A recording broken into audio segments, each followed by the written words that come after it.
Sa umagang ito, we are going to proceed with part 4 of our installment in this preaching series, All In, All Out.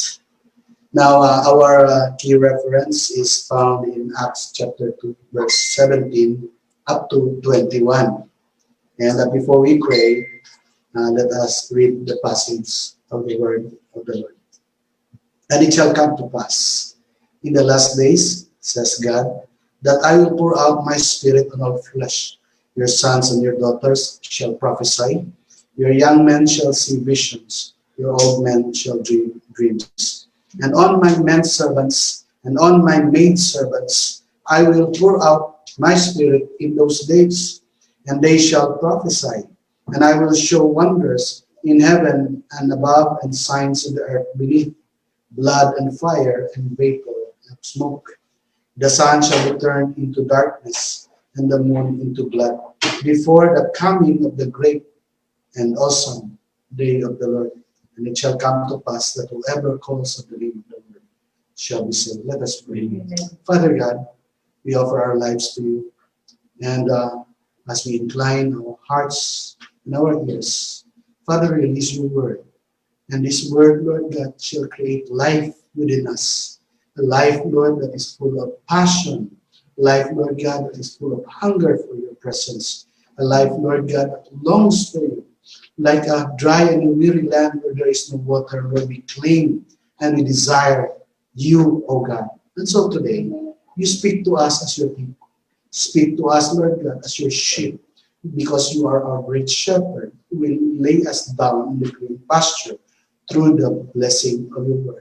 Father, in Jesus' name we glorify you. Amen and amen. Okay, noong nakarang linggo, pinag-usapan po natin, kasi nga po, ang paunang verse nito is in 17, sabi pa niya, and it shall come to pass in the last days, says God, that I will pour out my spirit on all flesh. Na-describe it nung nakarang linggo, na ang pagbuhos ng banal na espiritu sa mga darating na araw, sabi pa niya, ay maihahalin tulad natin sa isang ulan. Okay? At ang unang ulan, sabi doon ay yung dating ulan at ang huling ulan. The former rain and the latter rain. May dalawang klaseng pagbuhos ng banal na espiritu. Dalawang okasyon. Nangyari po ito noong 36 AD, tama ba?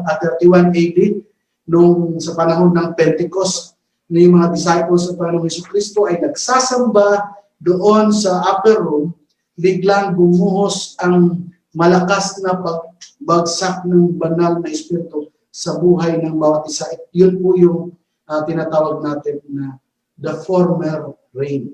Okay? Ang latter rain naman ay ito ang pinramis ng Panginoon that in the last days, I will pour out my spirit. Now, sa Biblia, in the Old Testament, and in Mediterranean culture, may dalawang klaseng ulan ang inaabangan ang mga tao kasi agricultural na. Kaya kung tingnan mo yung Bible, even si Jesus is using yung parable ng pagsasaka. Kasi ang panahon na yun ay wala silang commerce or industry. Maliban, ang majority niyan ay pangingisda at pagsasaka. Kaya ang bawat lingwahe sa Biblia ay it is always related to agriculture. Kaya very significant po ang ulan sa pagsasaka. Tama ba? So, alala ko nga po, I can only describe my parents because they were farmers. My father was, in fact, an hourly wage. I don't boast for it, but that was just one of the significance that I can tell that my father was a farmer. Kasi na-awardan siya ng Farmer of the Year ng Davao Sur noon. Gawa nga ng meron kaming tubuhan, niyugan, at saka mga manggan at mga sorghum, at iba pang mga palay. Okay? So, ang mga magulang ko namin natutuwa pag umuulan, lalo na pag panahon ng pagtatanim. Kasi, ang hirap po na magbungkal ng lupa kung tuyo-tuyo. Magagalit sa iyo si Mr. Kalabaw, kaya maraming nag-wild na kalabaw pag pinahihirapan mo kasi sobrang tigas ng lupa, no? Nagagalit din yan sila. Minsan yung amulay, nahabol nila, tinutusok ng kanilang ang dami kaya noon na dinadala sa mga emergency kasi anong tawag dyan? Talagang sinungay. Tama, Bisaya na sinungay. Talagang natinusok ng sungay ng kalabaw. Kasi nagagalit si kalabaw. Kahit hirap na hirap siya tag-init, pinagbubungkal. Pero sa panahon po ng, sa Biblia, inaabangan ko ang ulan dahil ito yung, lalo na pag September, October, November, December, panahon ng ulan yan, yan yung panahon ng pagtatanim. Kaya totoo ang mga magulang ko kapag umuulan, sasabihin na, sarap ng mga pagtatanim yan kasi malambot, no? Mabango ang lupa. Na-miss ko kaya yan, nasa Jeddah ako. Yung pag umuwi ka, maamoy mo yan, di ba kaya? Maamoy mo yung halimuyak ng damuhan. No? Hindi mo naamoy yan doon kasi ang maamoy mo parang alikabok. Di ba? Wow. Pasensya na mga Jeddah. Alam ko, nare-relate niya ito kasi pag umuwi kayo ng Pilipinas, pag umuulan sa umaga, ang bango ng paligid. And when you are in the Philippines, you cannot just appreciate it because nasanay ka na, pero pag nawala kang bigla, parang ang bango talaga, lalo na pag bakasyon ka sa umaga, ang bango ng pananim, no? Lalo na pag taglan at pag nagbubong ka ng lupa, ang bango ng lupa, parang nasa paraiso ka. Hindi pala paraiso. Okay, so yun yung hudyat ng, ang huling ulan ay hudyat ng pagtatanim. Kasi kailangan ng binig na tumubo. At when the apostles and the early disciples were worshiping God at the upper room, bumuhos po ang presensya ng banal na Espiritu. Sabi pa nga ni Peter, huwag niyo kami pagtawanan kasi hindi naman kami mga lasing. No? Hindi lang namin mapigilan itong aming mga nangyayari sa aming mga sarili sapagkat bumaba po ang presensya ng Panginoon. Hudyat po yun na may itinanim ang Panginoon. Sino po yung binhi na itinanim? Na kailangan mamatay muna at mabuhay. God Himself was the seed of faith for us. And because of that, the rain has to come after so that it will bloom. And that faith ay umabot hanggang sa panahon natin. Kaya po tayo naging Kristiyano. Amen? Pero yun po ay ang dating ulan. Ang sinasabi po dito sa Acts chapter 2 verse 17, in the last days, says God. Sino may sabi? In the last days, si Kibuloy ba ang may sabi? Hindi. In the last days, si Montolfo ba ang nagsabi? Hindi. O si PRRD ba ang nagsabi? Hindi. In the last days, says God, I will pour out my spirit. Ang Diyos, ang tunay na Diyos, buhay na nagmamahal sa atin, ay nagsabi na sa manghuling araw, ibubuhos ko ang banal na Espiritu. So iba pa pala ito sa pagbuhos noon. Ito yung tinatawag natin, the latter rain. Sa agrikultura naman, yung latter rain ay panahon ng Agosto. Okay? Tapos na po tayo nagtanim. At ang latter rain ay simbolo ng pag-harvest. Amen? So, nung si Jesus, dinala niya ang kanyang mga disciples at ipinakita niya ang mga tao. Sabi niya, halika kayo. Samahan niyo. Pedro, Bartolome, sino ba yung mga disciples niya? Juan, no? Tadeus. Tingnan niyo. Papakita ko sa inyo, yung mga tao na yan, harassed, they are helpless, they are a sheep without a shepherd.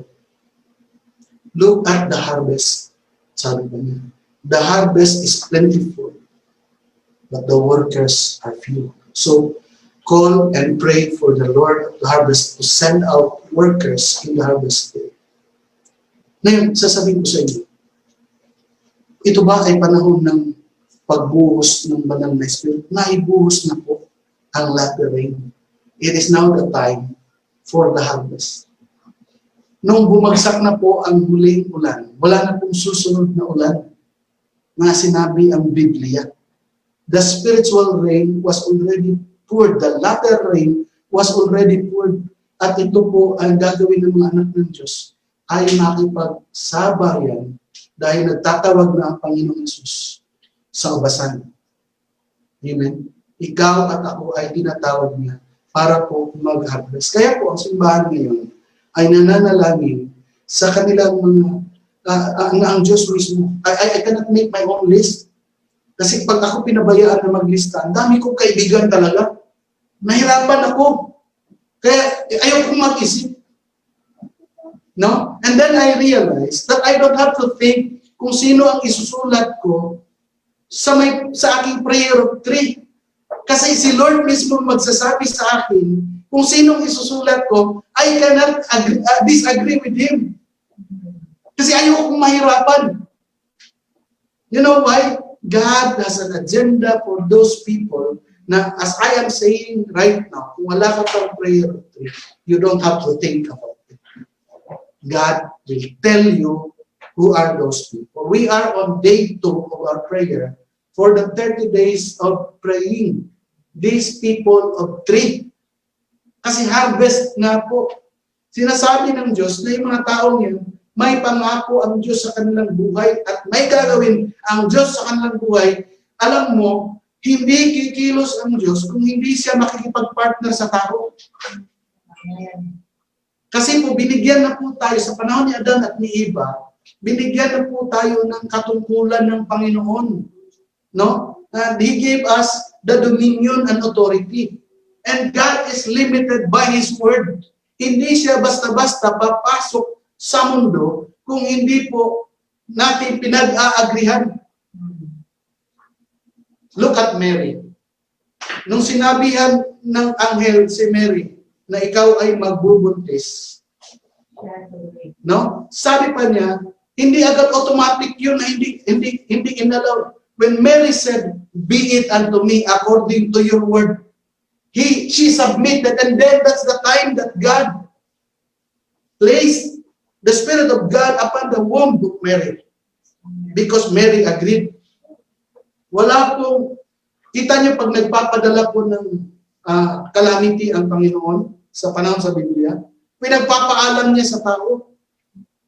Look at Sodom and Gomorrah. Lord, sabi pa ni Abraham, wag Lord kung makakita ka ng 50 katao. Wag Lord kung makakita ka ng 10 tao. Hindi talaga sinunog niya ang Sodom at Gomorrah. Until such time, sinabi niya, sige Lord, pero huwag mong pabayaan ang aking pamangkin, result na sila. And then, sinunog sa Sodom. During the time of Noah, hindi niya talaga, until Noah was prepared to flood the earth. You see how God gave us that authority. Okay? And then, ang Diyos ngayon ay nakikipag-partner sa atin. Hindi siya kikilos na unless makikipag-partner ka. Itong Great Commission na ito, itong evangelism na ito, sa Lord ito eh. Kaya hindi mo kailangan, sino ba? Saan ba ako maghahanap? No! At this point that I am talking right now, God is already revealing names to you. And you cannot disagree with me. Because whether you like it or not, there are people na, Lord, huwag lang siya. Tama? Hindi. No? Lord, pero ako, sinulat ko, yes, Lord. Because you know more. You cannot disagree with God. Kaya hindi tayo nahihirapan na when God is mentioning names, He is leading us to these people. Alam nyo, blessed are the people that were written in your prayer. I have gone to a lot of, evangelistic movement. I have gone to a lot of, harvest events. Pero minsan, honestly speaking, napapagod tayo. Why? Kasi tayo yun eh. Pero when you partner with God, magtataka ka na lang, wala ka pang sinasabi. Nangungusap na ang Panginoon sa kanilang mga buhay. And even at this moment, doon sa prayer of 3 po, kumikilos ang Diyos. That God is doing something in their lives. Kaya po, do not deprive those people na sinasabi ng Lord sa iyo na hindi mo sila isasama sa prayer. Do not deprive them of that opportunity na sana ay ma-minister sila. Kung hindi tayo nag-withhold ng blessing para sa kanila, and in return, God is also withholding His blessing for you. And that is the truth. And that is the fact of the matter. Okay? Because we are a vessel. Walang gripo na hindi dadaluyan ng tubig. Kasi pag hindi dumaloy ng tubig dyan, ang gagawin ni Kuya Johnny sa gripo niya, anong gagawin? Papalitan niya ng gripo. Punta lang siya ng isang, well, maraming gripo. Okay? Now, this is a privilege for us kasi gusto makipag-partner ang Panginoon sa atin. Itong journey ng all in, all out natin sa self-revolution, the prayer of 3. In the last days, I will pour out my spirit. Alam niyo po, kinumpit po natin ito 3180 and 2021. Parang mali yata ang computation ko noon. We have 1,990 years ago. Nangyari yung dating ulan. At ito naman ngayon, masasabi ko talaga na tapos na po yung muling ulan. Sa atin na lang, is to receive it, binubuhos na. Alam niyo, for what purpose? Para hindi mahirapan tayo. Malambot ang lupa. Kasi noon, pag nag-harvest sila papa ng tubo, ayoko sumama. Kay Makati, mainit. Gusto ko sabi, kirilan kay may nagkuha lang ako ng soft drinks doon. Malamig ba? Pag magpunta na sa farm, pero pag umuulan, kasarap sumama. Malamig, no? Doon na lang ako sa payag ng caretaker namin. Meron doong mais na nilungag. Tapos doon ko natutunan na kumain na lagyan ng mantika ng baboy yung kanin. Tapos asin. Tapos gaganon-ganonin, no? Tapos bulan.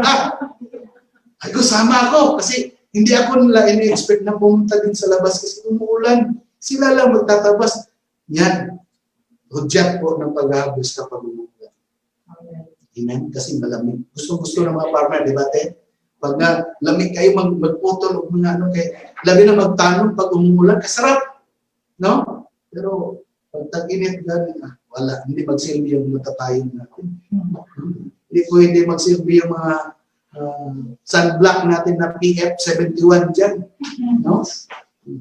Ako, hindi ako makarelate ng mga PF na yan. Ewan kung bakit.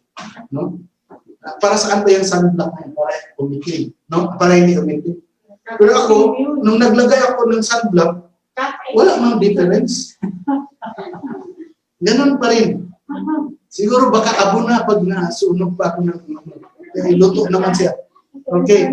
So, dito sa mga huling araw, kasi napag-usapan na po natin, introduction pa lang yun eh. So, I will finish the meat of the preaching today in 10 minutes. Victorious Christianity in the last days. Kasi po, buksan po natin ang Biblia in 2 Timothy chapter 3 verse 1 to 6. But know this, that in the last days, perilous times will come. Ano ba yung perilous? Miserabling buhay ang darating sa mga huling araw.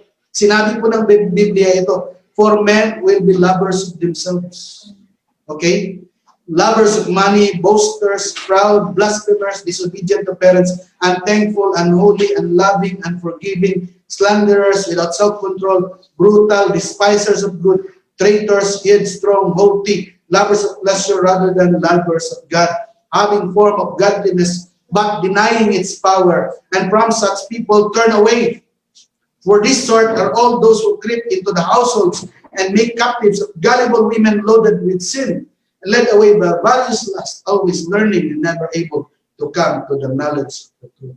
Darating daw sa mga huling araw, ang mga tao ay mas nagmamahal sa kanilang mga sarili. Di ba? Maraming slogan ngayon, love yourself. Sarap pakinggan, no? But never they will tell you, love God above yourself. Because the moment you love more of yourself, there is an idol that you establish in your life. And that is not God. And there is only one who is going to occupy the altar of your life. It is only God and not you. Why? Because God came. It is not about you. It is about God. Okay? So, sa panahon ng ito, ang ituturo ko lang ngayon sa amin, paano tayo magiging victorious sa mga huling araw? Okay? Ramdam naman talaga natin, kakaiba talaga ngayon. Di ba? Ang Malaysia ngayon nagla-lockdown. Why? Because of the new strain. Germany is in the lockdown. New York ngayon, tahimik. Okay? Big countries, rich countries nagsasara. Tayo lang, hindi. Okay? Vietnam, hindi masyado kasi, hindi natin alam. Kasi communist country man yan. Meron silang use blackout. Pero may mga vaccines na tayo. Okay? And I praise God because what I prefer right now, in my own opinion, bahala na kayo. Maraming magandang dulot ng Pfizer. Pero ang sample nila para sa mga European or the Western people, what I prefer is a Sinovac kasi ang ginamitan ng Asians pareho natin. At mas mataas pa ang efficacy rate niya. Ayoko mag-plug in. So I'm done with that. Okay. My point is that may vaccine ngayon. Pero lumalabas naman ngayon yung SARS. Mas grabe ito naka-communicable. Kung mabilis ang pag-infection ng COVID, mas mabilis itong bagong strain. Although protected na tayo sa vaccine, mabakunahan tayo ng COVID, it is not an assurance na protektado yun tayo ng bagong virus ngayon. Vaccine man yan, bilang. And na-overtake na tayo ng New Zealand sa world ranking ng cases. You see? And tapos tinitira pa natin yung government kasi hindi na lang natin. Our government is really doing good in preventing. We are already at the top 58. Dati number 31 tayo. Lumalayo na tayo sa pinakamaraming cases. Kaya lang, ang problema, may bagong strain. At I am not telling you na magsasaya tayo kasi magiging mas mahirap ang mundo. Pero what I see right now is that kailangan natin maghanda bilang mga mananampalataya. Kapag naging mas grabe ito, dyan lalabas yung greediness ng tao. Economy, wala ng trabaho. Pag wala ng trabaho, mahuli yung mga tao. Di ba? Pag wala ng negosyo, anong gagawin ng tao? Kapag hindi siya naniniwala na siya ay tutulungan ng Diyos, gagawa ng diskarte yan, criminality will rise up. Chaos will rise up. Government will shut down. Okay? And then there will be total anarchy all over the place. Pero anong sinabi ng promise ng Panginoon sa akin? Sino man natatawag sa kanyang pangalan ay maliligtas. Hindi lang ito yung salvation of eternity. He will spare us. At mamadaliin ng Panginoon itong paghihirap na ito sa kanyang mga hinihingan. Kukunin niya tayo agad. Okay? Hindi niya tayo pahihirapan masyado. Kaya lang, hindi niya tayo kukunin agad. Kasi sino pa magsishare ng gospel? Okay? I-assign mo na si Willa, sina Brother Danny. Doon, kasi nag-open na ang gawain doon. No? Marami ang excited tumanggap. Tapos sabi pa ni Kuya James, sabi pa niya, Pastor, malaki ang lugar dito, anong gagawin ko? Ha? Alam mo na yan. Okay? Hinihanda talaga. Kasi po, ang mga tao maghahanap ng Panginoon. At kapag naghahanap sila ng Diyos, hahanapin nila yung taong nagsishare sa kanila tungkol sa Diyos. He will look for the man and the woman of God. Magiging in demand ka. But ayokong mag-focus kayo sa maraming focus on the prayer. The formula of Jesus is to win the many by focusing in the few. Okay? Kasi hindi natin kayang liphan ng marami. Tingnan niyo ang strategy na ginagawa ng Diyos. Nag-house church tayo ngayon. Kaya promise ko, Kuya Johnny, after this season, may schedule talaga ako. So, pinatapos ko na itong season na ito. Sabi ko pa sa sarili ko, Bong, hold your horses. Gusto kong pumunta talaga ko muna kasi may pinapagawa. You will understand that later. And, paano daw tayo maging victorious sa last days? I only have around 10 minutes.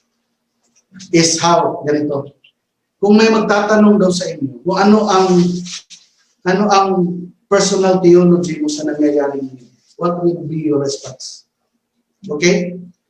Ang yung iba, pag tinanong, anong theology mo, ano ang pananaw mo patungkol sa Diyos sa mga nangyayari ngayon? Ang iba, kakamot ang ulo. Kasi hindi na alam paano explain. Sabi siya, COVID kasi. Hindi. In the last days po tayo. Yung COVID, part and parcel lang yan. Parang kung sa halo-halo yan, ano lang, toppings lang yan. Okay? So, ang iba, pag tinanong mo about what is your theology about these things, they will just i-change nila yung subject. No? Kasi sa totoo lang, they don't have theology about what is happening right now. So, friend, each and every one of us should have a personal theology of what is happening right now. Okay? So, it is our personal belief about God and the Christian faith. What is ating pananampalataya? Most could not effectively state their beliefs to another, let alone explain or defend them from the Word of God. Kaya po, Acts 2:17, in the last days. Naniniwala po ba tayo na nasa huling mga araw na po ba tayo? Hindi ko sinabi na next week na ito. Hindi ko sinabi next year, baka bukas na eh. No? Baka next year, next week, next 10 years, I don't know. But we are already in the last days. No? Ito lang, no? As I was counting, kung 31 AD, yung former reign, ang latter reign is natapos na. Pag kinount natin ito, 31 and 2021, i-minus mo nga, ilang years na yan, Mr. J? I think it was 36 AD, right? 36. 1985. Ha? 1985. 198. For every 2,000 years, may ginagawa ang Diyos. Sa bawat 2,000 taon, mayroong matinding pangyayari. Kaya maganda po talaga.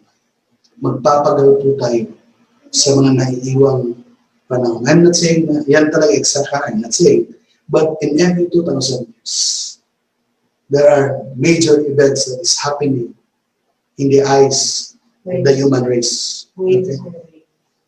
So, in 2 Peter chapter 3, verse 17 to 18, you therefore, beloved, knowing this beforehand, take care, mag-ingat po tayo, that you are not carried away with the error of lawless people, and lose your own stability. So, this is a call among Christians na magbantay na tayo, mag-ingat tayo, na hindi tayo mawiwindang sa mga huling araw. Okay? Kaya po, inihahanda po talaga tayo. And in verse 18, sinabi dito ni Apostol Pedro, but grow in the grace and knowledge of our Lord Jesus, our Savior. Okay? Grow in the knowledge and in the grace. Kaya lang mag-grow tayo. Amen? We cannot allow ourselves to be stagnated by distraction. We need to focus our eyes unto Jesus. So, kailangan ma-maintain natin yung stability of growth. Di ba si Darren? Cute masyado yan si Darren. Right? Pero, you will pray na mag-grow talaga si Darren. Tama? Kasi ikaw yung magulang.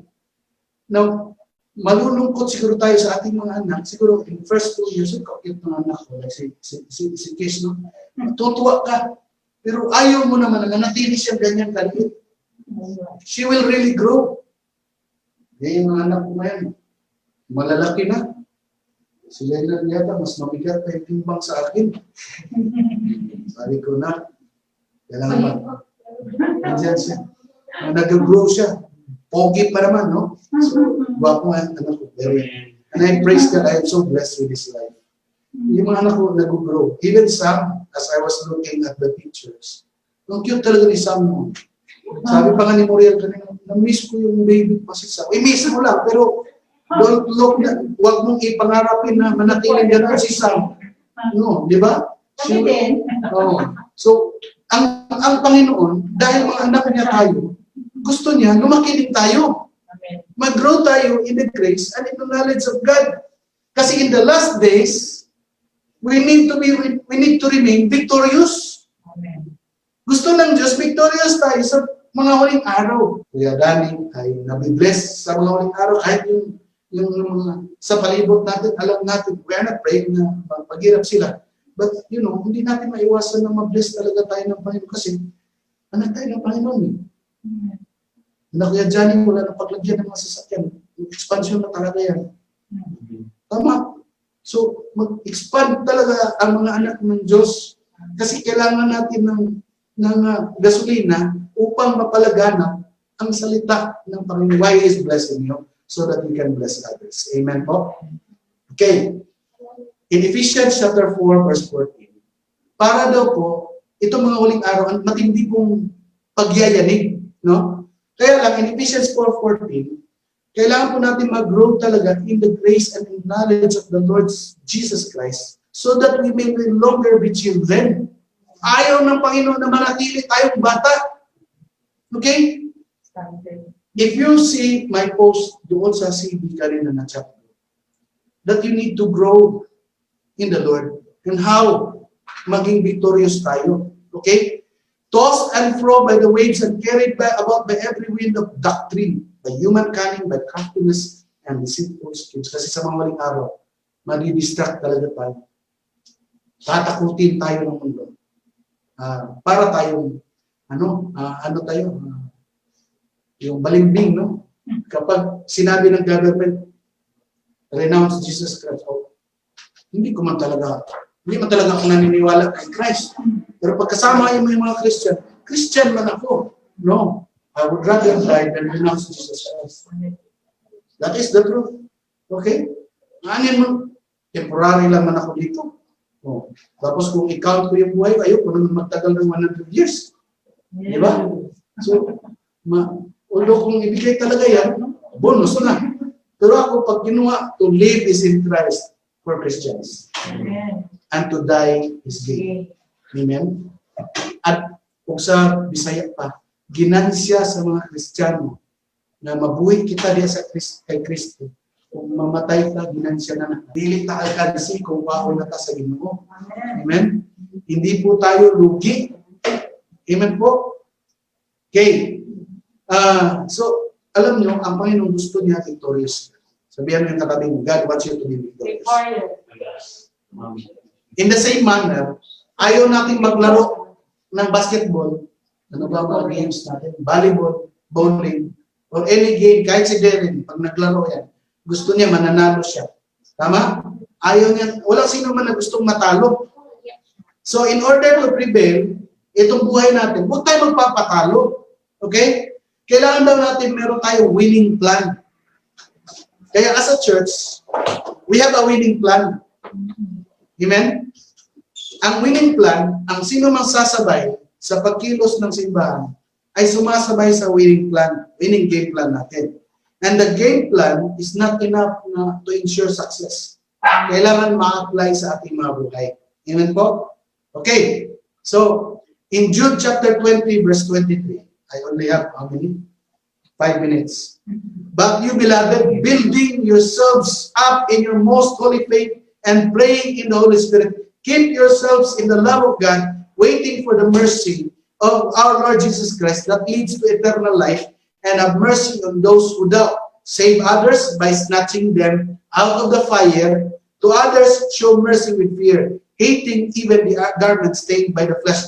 Jude chapter 1, wala may ibang chapter yan. Jude, verse 20 to 23. Si Jude dito, nilay down na yung game plan ng mga mananampalataya. Okay, basahin niyo po yan. Kasi hihimayin ko in 6 minutes extension ng content. Number 1, continuously build our knowledge and understanding of God's Word. Andito po si Pastor Bong. Kahit kung minsan, alam ng mga SOM students yan, na pag umaabot na ng 8:30, lumilipad na yung diwa ko. But I have to because I need to fulfill my responsibility as a under shepherd na itinilaga ng Panginoon sa simbahan ito upang magturo ng salita ng Diyos sa ating mga estudyante sa School of Ministry. Kaya, kung minsan, natatawa ako sa sarili ko, binabasa ko, number 4 na, number 2 pa pala ako. Why? Because, sometimes, my flesh really struggles. But I am so happy with the privilege na ibinigay ng Panginoon. Why? Kasi kailangan itong magturo sa ating mga kapatiran dito sa ating panambahan. Kasi po, ini-expect ng Panginoon that we continuously, say the word continuously, Ito po yung pagpapatuloy hindi pagpapatuloy ng putol-putol. Okay, continuously build our knowledge and understanding of God's Word. Kasi po, sa panahon ng liwanag, kailangan mag-imbak po tayo ng salita ng Diyos kasi darating ang araw ng mga kadiliman na ibaon tayo. Liwanag. Amen? Importante po ang salita ng Diyos habang maliwanag pa. Bilang mananampalataya, I'm talking to you right now. As a church, store up, continuously build. Kasi po, ang mga, like itong pandemya ngayon, ang mga mahihinang katawan, magkakasakit. Pero yung mga malalakas, ay, hindi basta-basta nakakasurvive. Amen? Even in our Christian life, our spirituality, we have to become healthy in our spirituality kasi po, may pandemyang darating in the spiritual realm. Ito yung magsishake sa atin. At ang sinasabi dito, we need to continuously build our knowledge. The word build means paint a picture of constructing something like bahay. Okay? Kasi maraming Christian, hanggang foundation lang. Or maybe first floor lang. Nakakita ka ba bahay na pundasyon at first floor lang? Paano pag umulan yan? E gagamitin mo. Yung buhay natin, parang bahay. Okay? So, wag lang tayong, we need to dream that God is building a skyscraper in your life. Amen? So we need to build up continuously. Say the word continuously. Kaya sabihin mo yung katabi mo, magpatuloy tayo, kapatid. Okay, number 2, according to Jude in 20 verse 23. Sabi dito, continuously pray in the Spirit. You don't have to pray in the flesh. Ang sabi dito, continuously pray in the Spirit kasi yung flesh, magsasubmit yan in the Spirit, with the Spirit. Okay? We need to overcome the flesh by the Spirit. Kasi yung flesh, magre-react talaga lagi pag sinabi ko yan. Simula ka pa lang, Lord Jesus, wala, natulog na.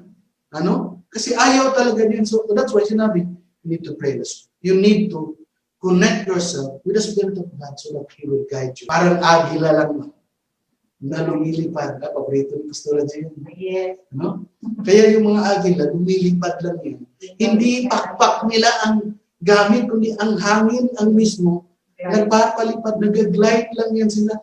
Pag ganun-ganun lang. Kaya yung mga Christian na mga agila. Pag ganun-ganun lang yan panahon ng bagyo because they pray in the Spirit. Amen? Gliding lang. Pero yung mga Maya, hindi. Maya, Agila ka, Ate Maya. Sabi niya nga, I am Ate Clemens. So, wala nang tatawag kay Ate Clemens ng mga Ate Maya. She is Ate Clemens. Okay? Pero wala ko iba example. Sige, pipit na lang. Pipit sa Tagalog yan, di ba?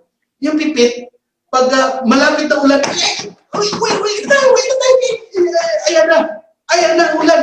Pero si Agila, lilit pa rin niya yung ibabaw ng bagyo. So mamili ka, ikaw ba si pipit o ikaw ay Agila? Continuously pray in the Spirit. Number 3, keep ourselves in the love of God. The only way for you to be protected sa ilalim ng lilim ng pag-ibig ng ating Panginoon Jesus. Huwag kang mag-a-attempt na lumayo sa Kanya because there is only one shelter that we can rest and hide. It is only under the shadow of the wings of our Lord Almighty. Keep yourselves in the love of God. Kasi sa panahon ng spiritual pandemic, spiritual calamity, we are protected. Kaya in the last days, how to be victorious? Okay, number 1, balikan lang natin.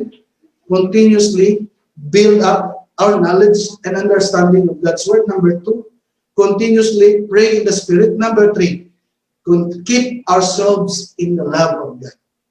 Kasi po, pag nasa ilalim tayo ng lilim ng Panginoon, if God is with us, no one can be against us. So how do we do this? Paano? Hindi ko isasalaysay ito ngayon. Kasi po, next week, para bumalik kayo. And we will close this series on how to become victorious in the last days. Okay? Hallelujah. Father God, Lord, we thank you for this offer of partnership. And Lord, as we declare, Lord God, this partnership, this covenant, Lord God, of the ministry of reconciliation, Lord, we submit our lives to you.